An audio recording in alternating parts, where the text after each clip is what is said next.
Hi, this is Nick Williams, and I'm sitting here in London in Lancaster Mews with Mike Dooley. Hey, Mike, Nick, good to see you. Nice to be with you. Yeah, good to see you again. So, for those of you that already know Mike, he's the producer of daily emails called Notes from the Universe. Nearly 300,000 people get every day. But for those few people that don't know what the Notes from the Universe are, what are they? Give us a quick. Geez, they started about 8-9 years ago. I was at a crossroads in my life. I didn't know what to do next.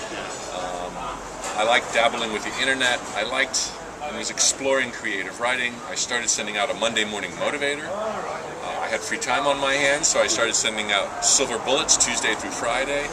And it wasn't until about 7 or 8 months later that I had this idea that I could say more to my readers from a different perspective, perhaps with a different authority, if I wrote as the universe.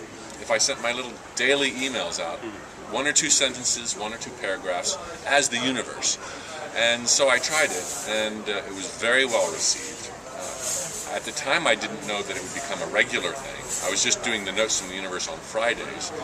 But within a few months, I had so much fun writing from that perspective, and people enjoyed it so much that it became a daily thing, and I stopped doing the other types of writing I was doing.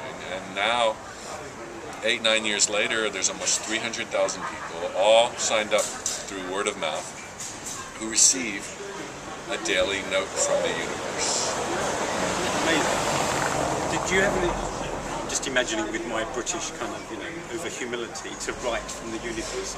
With your American good question. psyche, did you struggle with that at all, or was it easy? I struggled massively with that, not just writing from the universe's perspective, but just writing as Mike. Who's Mike? Well, I got my email addresses to begin with from a guest book that people had signed when they visited our t-shirt store in Orlando, Florida. And when the t-shirt business wound down, I still had this database, and I thought, I'd really like to expound on some of these little whimsical poems that I was sending out every Monday to stimulate t-shirt sales. And I thought for weeks, who the heck gives a damn as to what Mike thinks about visualizing or the power of our thoughts and beliefs, etc.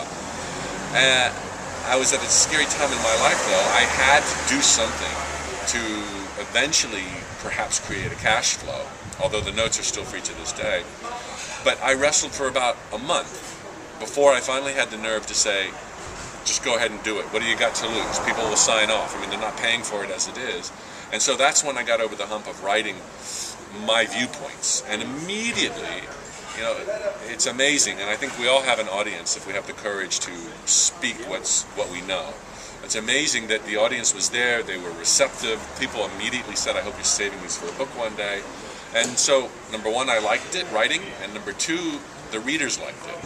So, when the time came 8 months later to write as the universe, it really was done tongue-in-cheek. I wasn't trying to be Lord God.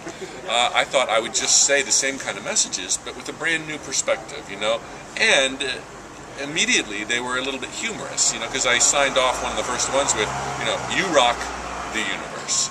And it's like, that's fun, nobody could take me too seriously. And so that wasn't such a difficult thing. It wasn't as difficult as writing as Mike Dooley. And it was received well, so I still do it. And I love that bit you just said about, you believe that if you show up authentically, and this is something I talk about a lot, is showing up authentically, that there's a market for it. It's most amazing. People are kind of saying, well, when there's a market, then they'll show up. But you've created a market by showing up. Right. Follow your heart. Most people. It's astounded me. My brother's following in my footsteps to a degree right now. He's a speaker. And as soon as he puts out the notice that he's going to be doing an event somewhere, the audience shows up. It's like the movie, Build It and They Will Come. And they will come. So hang out your shingle, offer your product, go with the feedback, adjust it, tweak it, let it evolve. That's one of my biggest lessons. There can't be this evolution to something like Notes from the Universe without first doing something more humbling or simpler. And my little e-zine for 8 months really didn't grow in subscribers. There was often negative growth. But I kept with it, and then because I kept with it, it evolved to where I had the idea given to me by who knows the universe. Where. to adjust it, tweak it, right as the universe, and then boom, floodgates open. Thank you for sharing that bit of wisdom and your own personal experience. My pleasure. Thanks, Mike. Yeah. The only thing is there is a lot of noise going past.